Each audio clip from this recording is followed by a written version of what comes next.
Hello everyone, I'm Lindsay Gulliver. I'm a publishing manager in the production team at AM, where I've been for the last 8 years.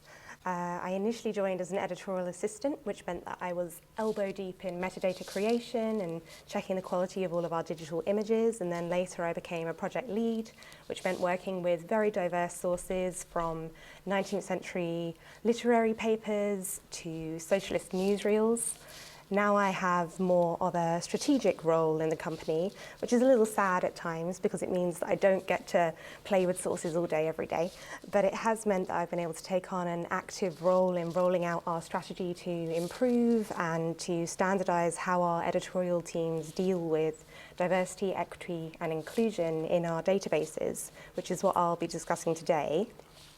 So before I begin, I just kind of wanted to say that it was really interesting, Dan, to kind of listen to everything you were saying there about how you and your colleagues are kind of grappling with collection practice and description practice and some of the improvements and challenges that are inherent in that work, because I think there's a real commonality or a shared goal there between what archives are doing and what we as publishers might do when we're faced with metadata that we have inherited from partners, or metadata that we produced in years or even decades gone by.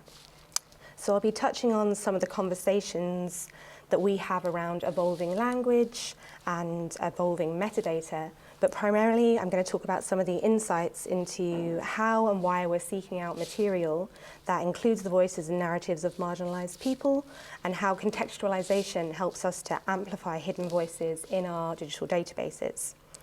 So one thing I think it's really important just to acknowledge right at the top of this paper is that I myself and equally nobody else at AM would claim to be experts who can speak to the experiences and histories of every single community that that's named or referenced in our sources.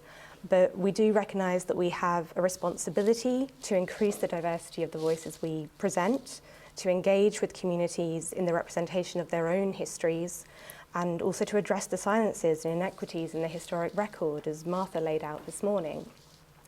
How best to actually achieve this is an ongoing and an evolving conversation, and the purpose of the overview that I'm giving and that Sarah will be giving shortly isn't to say that we're not going to be exploring other areas in future, or that the global conversation around DEI isn't going to evolve in different ways or through different avenues.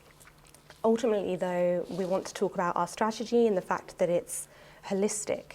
So we're thinking about diversity, equity, and inclusion when we're selecting material in the archive, when we sign up academic consultants, when we commission supporting essays, when we create our metadata, or when we create video transcripts, even when we choose the colors that you see in our finalized websites. The first thing to say is that we're committed to creating databases that focus on different groups around the world.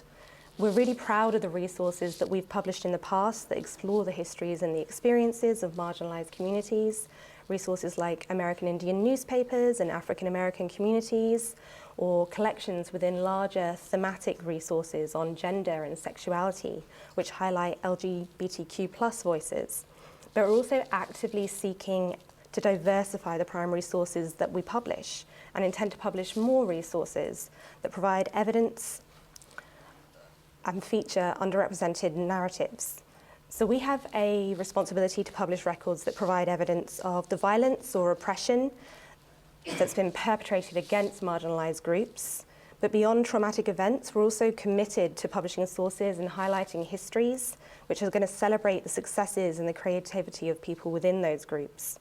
So we're actively seeking advice and exploring strategies to uncover content which may be harder to find, and to work with new archives across the globe. Archives who hold foreign language material, archives who might hold less traditional types of sources, and archives who may, in many cases, benefit from our digital preservation model.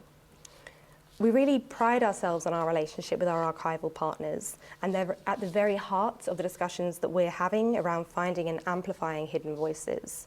So from the earliest point of developing our products, we're committed to engaging in really open conversations with librarians and archivists about how the collections they hold were actually formed. So the voices that will and won't be present in those collections, who deposited that material, whether material was removed at the point of collecting or during accessioning, who created the catalogue and when, and what that actually means about the language that could be present in catalogues. Language is in constant evolution, but archive catalogues, as Dan was explaining, haven't necessarily been updated regularly. So at times there is going to be inappropriate language present in some of the data that we inherit from the archives we work with. So by having these conversations with archive staff really early on, we can start to make plans to revise and supplement that data that we've received. Equally, we know that collection holders and archivists have to make decisions about what they save and store and where. So we've been working with one library in the US recently who hold papers from the Reagan administration. And the library staff there, explained to us that all of the, quote, important incoming correspondence that was received by the president was stored in one file class. But then material that his staff deemed to be less important, which included letters from gay and lesbian groups about the emerging AIDS crisis, was stored elsewhere in a different file class. So it's integral that our development team have early conversations like these so they can assess the challenges of representation in certain collections, so that they can reunite material and get a sense of whether there are narratives that could be hidden within the sources, but also so that we understand the context and can provide that context to students using our databases, because those students won't necessarily ever speak to the archivist at the record, where the record is itself stored. So one very simple or practical tool that we've developed for our editors is a portfolio of research questions that they can reference for every resource that they develop. So have you considered X? Did you speak to an expert about Y? If you can't include Z, what would the impact be on the project as a whole? So the idea of these questions is to kind of really give our editors a pause point to consider if there's other material that we should be looking to source, or whether there's additional perspectives that might need to be considered when we're telling this history. And those questions were collated through conversation with different librarians and academics. We've also compiled various lists of online glossaries that focus on different regions or different communities to help aid the decisions that we're making about language, as well as helpful readings, such as a piece from Dorothy Berry, who some of you may know, based at the Smithsonian, which focuses on navigating racialized finding aids. Across the department and across the company more widely, we're committed to self-education and also to network building and meeting people like Dorothy who are doing similar work and facing similar challenges. We've always popped up at conferences, and I suspect some of you have seen us at several conferences over the years yourselves, but we've also been purposefully seeking out conferences that focus on DEI in the humanities, in libraries, and in heritage more widely. These conferences obviously present a learning opportunity for our staff, but it's also a calculated effort to really widen out the pool of academics, pool of libraries, and the collections that we come into contact with. From AM's conception back in the early 90s, when we were still producing microfilm and digital collections were just a twinkle in the eye, we have worked very closely with the academic community, forming editorial boards and seeking advice on the sources that we publish and how we actually frame those sources in our websites.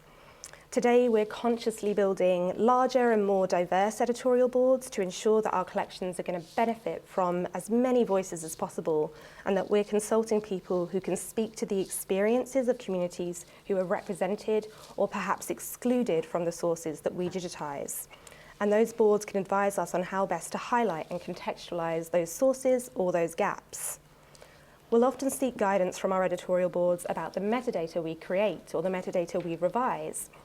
For example, whether or not it's appropriate to assign themes, whether non-Western naming conventions are being applied correctly in our metadata, or how best to tag specific groups to ensure that they're going to be discoverable. As well as listening to our extended networks and seeking specific advice about finding and amplifying hidden voices, we're working on being more open about what we're doing ourselves.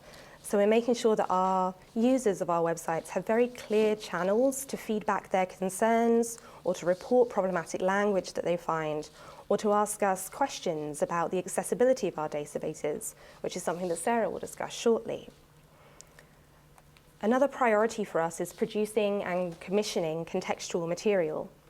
Finding and digitizing content created by or for underrepresented communities is central to achieving our mission to reimagine primary sources, but we also have to recognize and acknowledge the realities about those primary sources and the impact that we have as a publisher.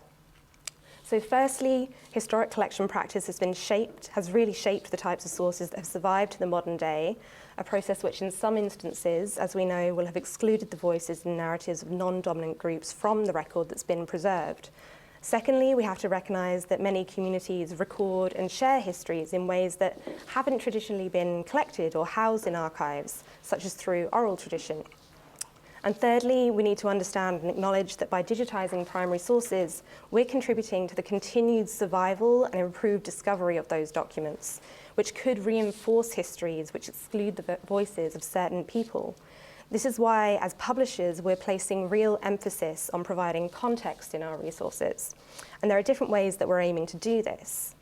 By commissioning essays that speak to the gaps that exist in historic record, by commissioning essays and also features that include practical tips on actually finding the voices and narratives of people who may be present in the sources but hidden, by commissioning features which highlight sources created by people from marginalised groups or communities, or demonstrate how sources can be analysed to write those histories, and by outlining our selection criteria, and being very open about where information may be missing from archives, or where it exists but couldn't be included in our resource.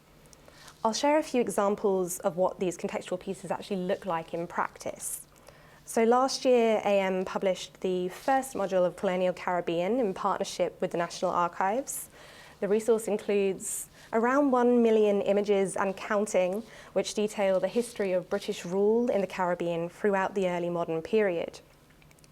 When you consider the sheer size of that collection, but also the scarcity of documents that are produced by or about specific named individuals who were enslaved, we know that it's going to be very difficult to find their narratives.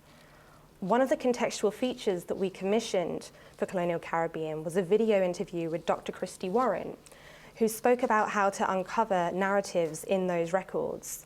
She was able to explain that practically, interactions between the British state and enslaved people can be found when something was, quote, felt to have gone wrong. For example, when a complaint was submitted to the colonial governor. As Sarah is going to go on to explain, the tools available in digital collections can be used in conjunction with contextual pieces like that one to help uncover hidden narratives. Another example of where commissioned content can provide practical advice is found in Sex and Sexuality, a resource which focuses on self-expression, community, and identity. We commissioned a doctoral candidate, Beans Velocci, to write a piece about the categorization and self-description of trans people in those historic sources. The essay laid out some of the terms that trans people used and how these changed over time. Many of the terms that were discovered in those sources would be considered offensive today and wouldn't be included in metadata. But Beans was able to actually provide context around their use and reveal terms that would help students to find those narratives of trans experiences within that larger database. So in addition to commissioning features from academic experts which amplify or help our users to find primary sources, we've also introduced searching guides to share practical information on how best to actually optimize search capability when you're looking in the sources themselves. These include general tips and, where it's appropriate, specific examples. It's often going to be vital to consider how people or events may be described in the historic document, even if those terms aren't acceptable or palatable now. So sources that were produced by the dominant group might speak of revolt or rebellion, for example, where a marginalized group may have spoken of an uprising. This is also why we recognize that it's important to include language statements in our resources going forward, which acknowledge that the sources we publish may include problematic language, that we inherit metadata from different eras, and that we make decisions about the metadata that we have inherited. That historic cataloguing practice may have obscured certain people from the record, and again, that we can include clear channels for feedback so we can keep learning and keep improving the inclusivity of our resources. At AM, we're committed to increasing the diversity of the groups in the sources we publish and amplifying the voices and the narratives of individuals where possible. And our strategies for achieving this can basically be summarized as so. We're actively building our network of archives and academics and facilitating an open dialogue about challenges of representation. We're gathering advice that will help us shape the list of sources we digitize, but also the way we describe those sources in our metadata and the material we commission to support research using those sources. And we're ensuring that every database includes really robust contextualization, so students and scholars using our sites have real clarity about how historic practices might have influenced the sources that survived and how they can exploit technical tools to find evidence of the marginalized individuals within them. There's quite a lot more that I could say, but I think broadly that brings me full circle. So I'll hand over now to Sarah, who will talk a bit more about how our diversity and representation strategy works in tandem with our digital platform.